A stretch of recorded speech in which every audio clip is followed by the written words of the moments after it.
இது போதும் அப்படின்ற ஒரு விஷயம் இல்லாமல் ஒரு வேலைன்னு கொடுத்தா டே நைட்னு ஒர்க் பண்ற ஹார்ட் ஒர்க் வேணும்.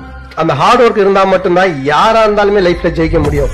சும்மா நமக்கு ஒண்ணு கிடைச்சிருச்சு, கிடைச்சதை வச்சுட்டு நம்ம ஜாலியா இருக்கலாம் அப்படி நினைச்சா கண்டிப்பா முடியவே முடியாது. கிடைச்சது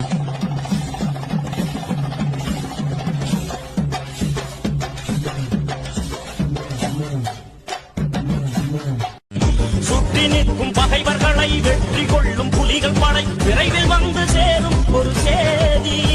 நம் தமிழினமே தலை நிமிர்ந்த தன்மான வாழ்வை பெற பொன்னாக மலரும் ஒரு தேதி, பொன்னாக மலரும் ஒரு தேதி. நாம் பட்ட அடியெல்லாம் படிக்கட்டு, ஜெயிக்கட்ட வந்தேன் நான் புறப்பட்டு, மிஸ் ஆகி போகாது நான் தொட்டு, தம்பி என் பக்கம் நீ சேர்ந்தா சரி விட்டு.